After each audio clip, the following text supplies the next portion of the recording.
changed it up on the fly. Partly because I was stuck. And almost always when I'm stuck, if I can start singing that song, I can get unstuck. And I can feel like I'm connecting. And when I feel stuck, it's funny. It's usually my fault, not Holy's. Holy's still there, still present, still trying. And Christy's like, yeah, whatever.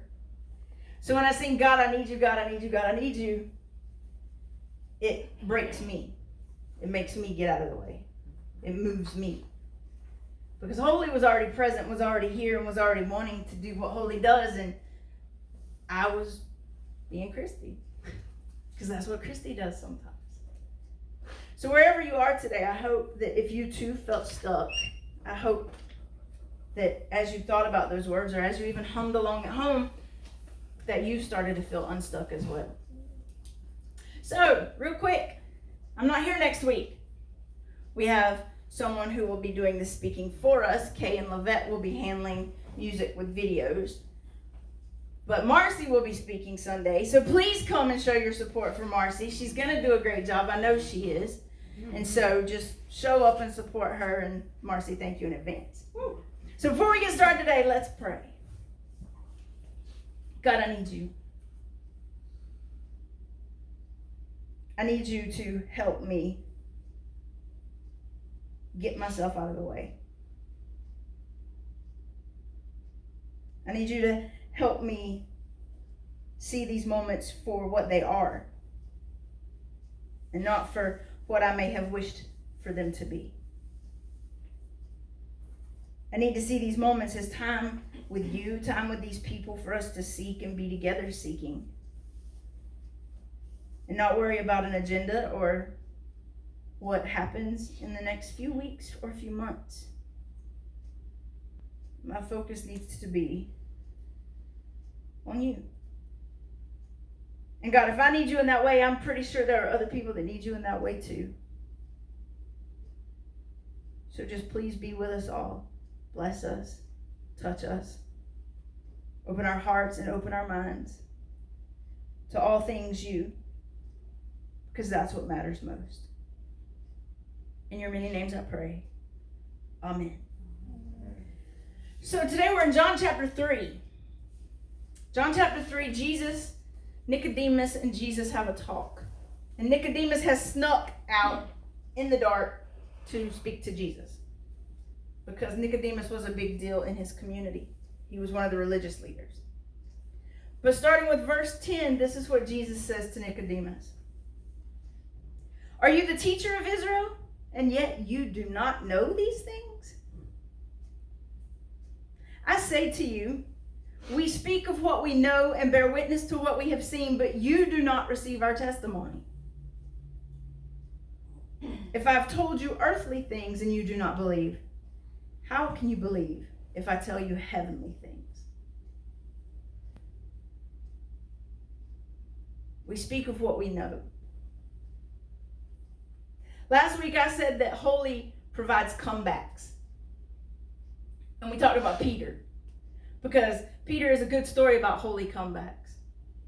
Peter was just a fisherman. Then Peter was a disciple. Peter was besties with Jesus. Then Peter messed that up. But then Peter comes back again and addresses the crowd at Pentecost. And in the Catholic Church, Peter's considered the first pope. So Peter's life kind of goes like this, and then like this, and then like this, and then like this, and then back up again. Who can relate to Peter? I know I can. But we speak of what we know. So when I spoke of God being a God of comebacks, I wasn't just talking about Peter. I was talking about all of us. And it's hard sometimes because when you stand up and you talk about people who lived thousands of years ago, people now in 2021 are like, well, okay, all right, but I'm not Peter or Paul or David or any of them. Ain't nobody gonna write my story down and use it to inspire or motivate people. That's not my game. That's not who I am. My question is, how do you know? How do you know that your story doesn't inspire, motivate, encourage other people? How do you know that someday, thousands of years from now, God help us, when people go through our tweets and Facebook posts and text messages that are stored on databases everywhere, and they put it all together, how do you know that your story doesn't make someone go, wow, they went through a lot. And look, they were still hopeful. Wow, the rug got snatched out from under them and they kept going. How do you know that your story is not one of those stories? So along those lines of comeback and stories, and speaking of what we know, next Sunday's the first Sunday in June, also known as Pride Month.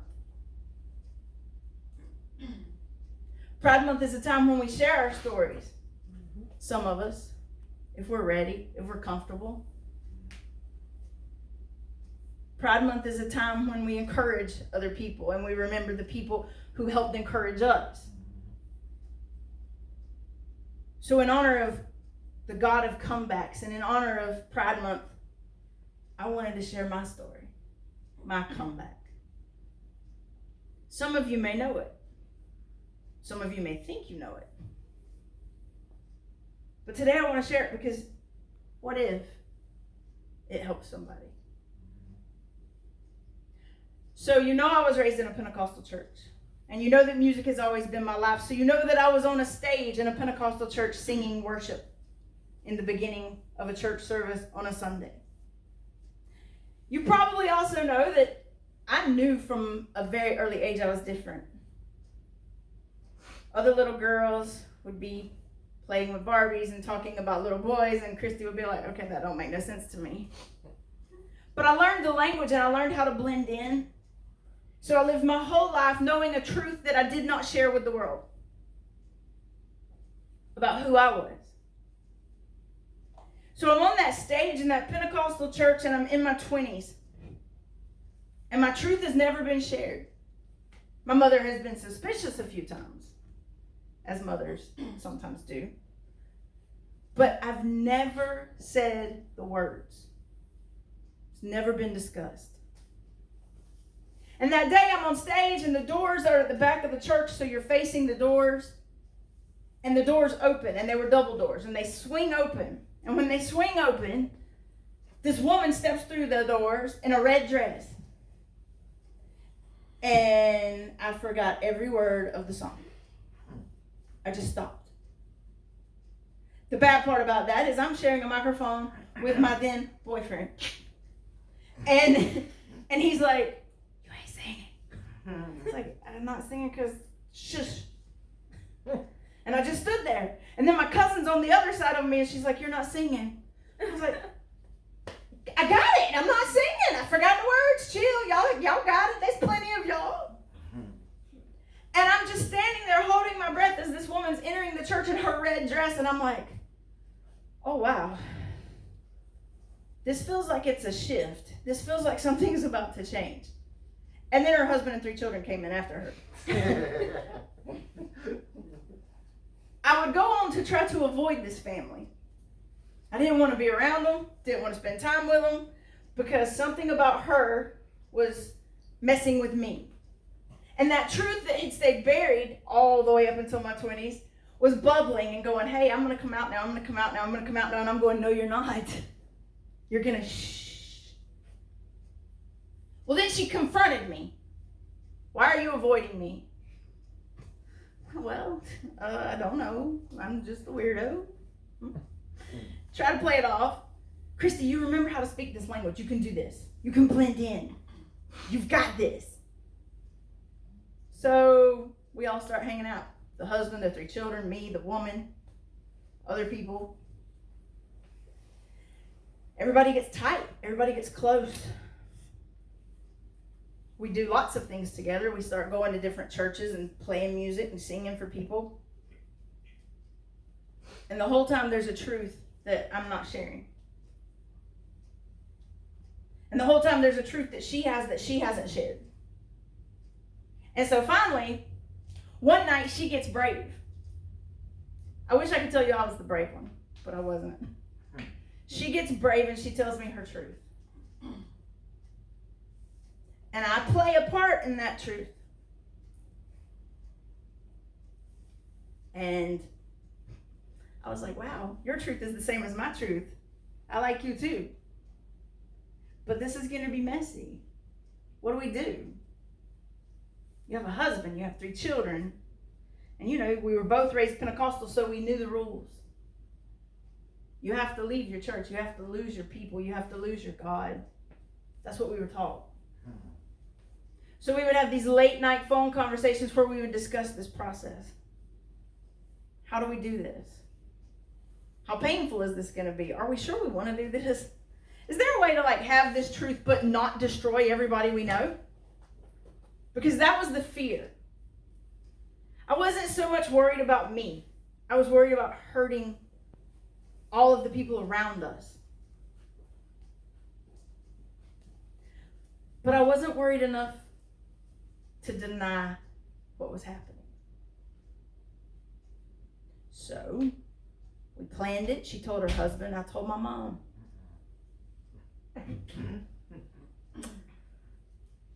My mom said, don't tell your grandparents. I said, okay. And then my mom left and went and told my grandparents.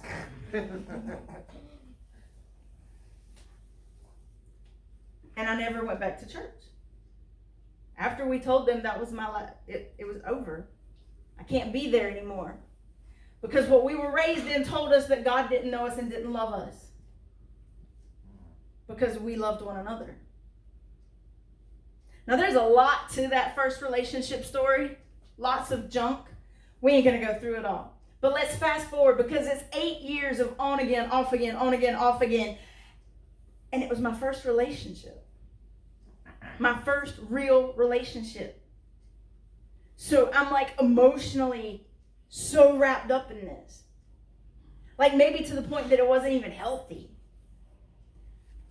And she finally, again, is the brave one.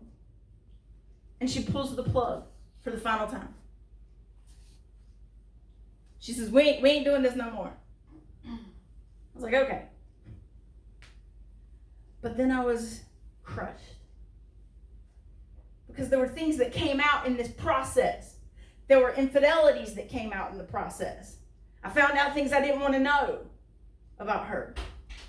I found out things I didn't want to know about stories that she had been sharing with other people that we were friends with. I found out all kinds of things. And so I found myself feeling completely alone and worthless. Because I lost my family. They hated her from the word go.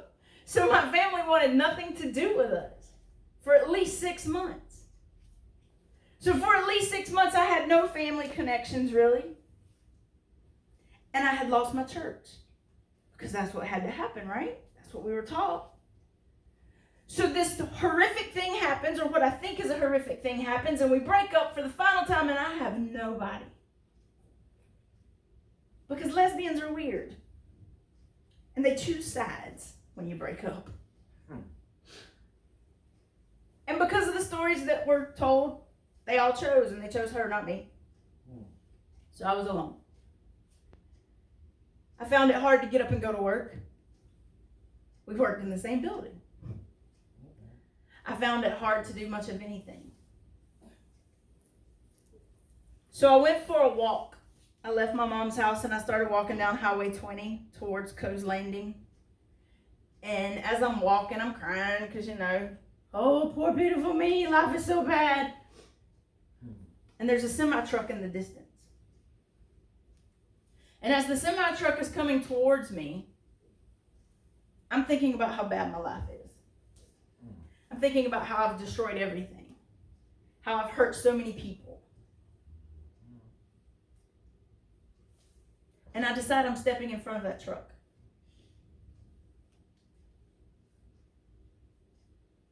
And I was ready. Or I thought I was ready. And as the truck gets closer and closer, I'm like, okay, we're doing this. We're ending this now. There will be no more of this in your life. No more of this pain. No more of this heartache. No more of this letting everybody down and feeling like you've destroyed people. You're done with this because this all ends right now. And when the moment came, I thought of my granny. Mm-hmm. My granny who hauled me to church every time the doors were open. My granny who did kick me to the curb for 6 months because she couldn't wrap her head around it. I thought of my granny. And the truck went on by. Thank God. That was comeback number 1. I had given up. I thought it was over and I thought it was the end. And Holy, through Granny, said, hold up, there's more. Now you would think that would be the moment where you would be like, you know what? That's it. Me and Holy are good. I'm going to chase this. We're going to do good things. That's not how it went. I would love to tell you that's how it went, but it's not. Because of what I experienced in the first relationship, and she is not a horrible human being. It was both of our first relationship with a female. It was complicated, right? But because of everything I experienced then, the relationships that came after, I would blow them up before they could blow me up. I would destroy them before they could destroy me. I made messes everywhere I went. And they weren't pretty. Because messes hardly ever are pretty. I lied. I cheated. Anything to end the relationship before they could hurt me. That was what I did.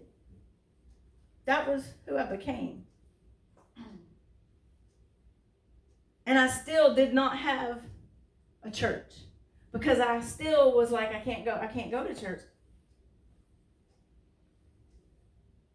But as I'm making all these messes, I find MCC.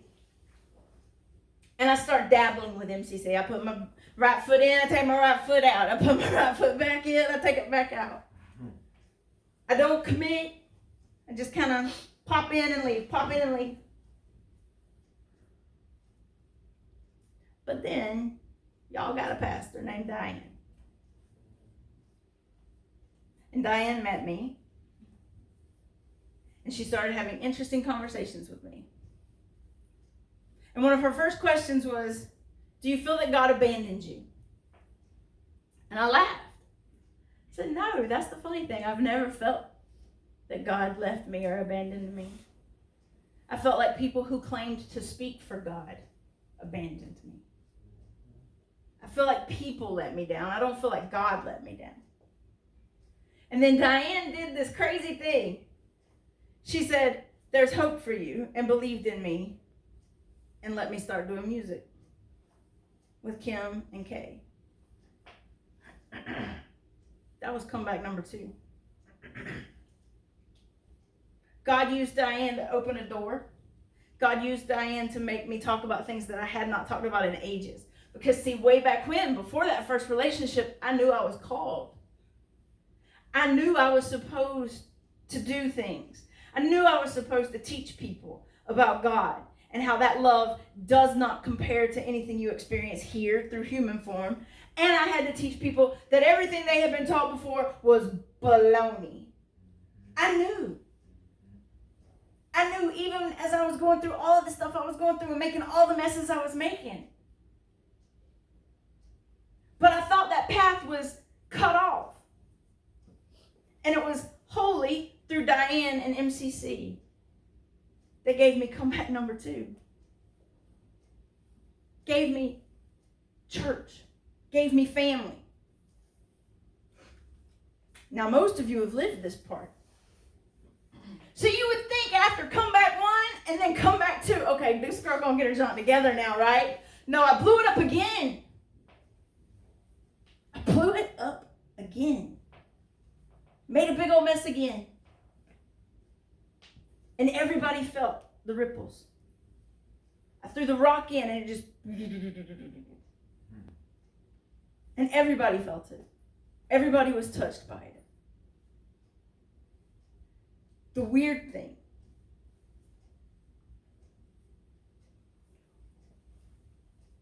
The really weird thing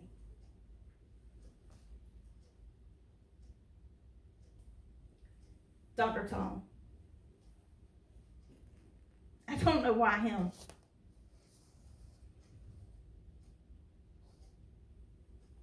But he decides he's going to have a talk with me.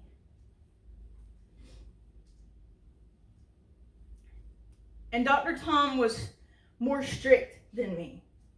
It seemed his religious background was even more strict than mine, which was very odd. But Dr. Tom decides he's going to have a talk with me, and he says this. You're going to be okay. You just need to slow down. You need to trust people.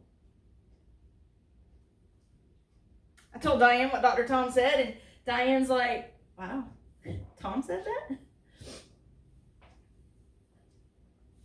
Dr. Tom was basically second in command. There was Diane and then there was Tom. Both of those two people came together to encourage me to stay put and to stop running. Both of those people opened the door for me to still have a path. For me to still have a way. For there to still be a comeback. That was comeback number 3. Now, do we think I've got it all together now? After 3 comebacks? I don't know. I'm human. I can tell you that this time's been different. I see holy in everything and everyone. I think of the messes that I made, and I think, that was horrible. Don't do that anymore. And I tried to make amends. Some people, when you start thinking about you need to come out, you need to be honest, you need to share your truth, you think the world will end in that moment. You think that there's no way. There's always a way. And I'm living proof. So if people in the Bible just don't speak to you, it doesn't matter to you, it doesn't seem to make sense to you, that's okay. What about people like me? What about people like Kadell? What about people like Travis and Marcy and Joni? These are people who are all real people that are in your community right now. What about them? What about their stories? Now, all y'all, what about your stories? If you never share them, no one ever knows. And I even gave like the smallest condensed version of mine that I could give.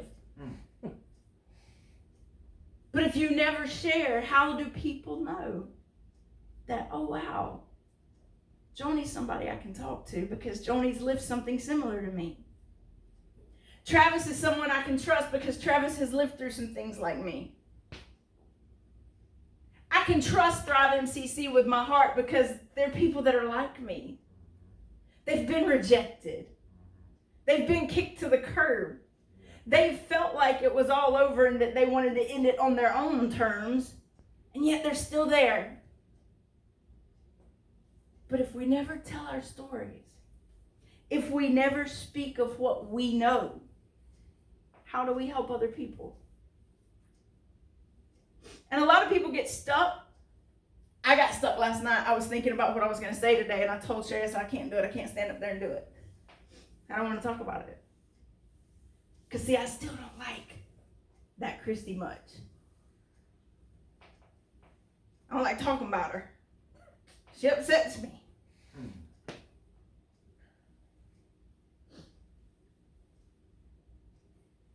But if we never tell people, yeah, we're messed up and flawed just like you are, but look, there was a comeback.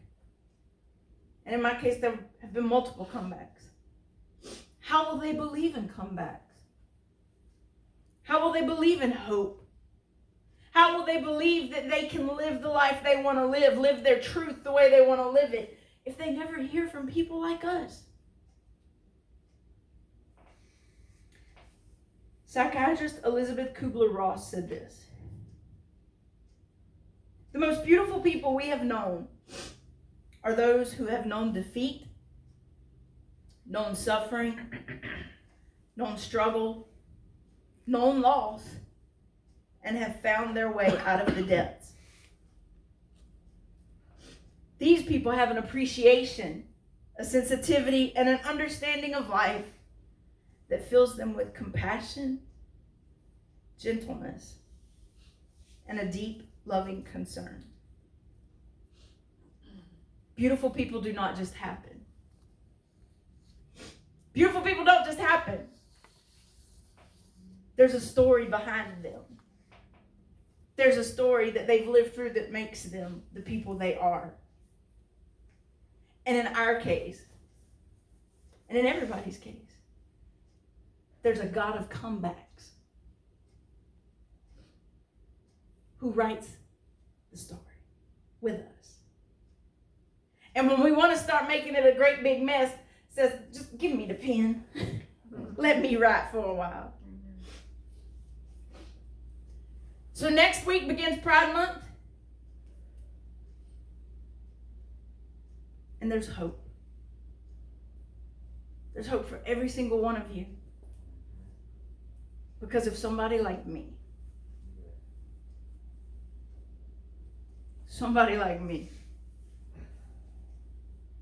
can do this. Can know holy the way I know holy now. Anybody can. Anybody can. You might feel like the biggest zero there's ever been, but holy provides the comeback, and then you're a hero, not a zero. But you have to believe that you can do these things. So people, share your stories so that people know that they can. Doesn't even have to be about being LGBTQIA. It can be, hey, guess what? I got all kind of emotional and mental baggage, and I'm on all kind of pills. I ain't talking about nobody, I'm just saying. That'll give somebody hope. Sharing your story of how your church, the church that you knew, said that you didn't belong, and that you couldn't be there, and that God didn't love you. But yet here you are singing and worshiping, knowing that God loves you. Sharing that truth matters. Because how many people don't even know that? They still believe that because of whatever it is they're carrying, God doesn't know them, doesn't want them, doesn't love them, and you're the people who tell them differently. We speak of what we know. So speak your truth. Tell people who you are. Tell them about all the messes, the journey, whatever, that got you here. And as you keep living, keep sharing. That's right. Oh, I messed up on Tuesday. I did da-da-da-da-da. Okay. Love you a long time anyway. Keep living, keep sharing, keep speaking about what you know. Because here's the whole thing. Jesus, when he was talking with Nicodemus, was basically saying this. Nick, you're human and you're spirit. You're human and you're divine. It's all blended together. And you will not be okay until you recognize and accept both. That's the truth. We're humans, wrapped up in a holy mystery, and we have to help each other along the way. So speak of what you know. And all the people said, Amen.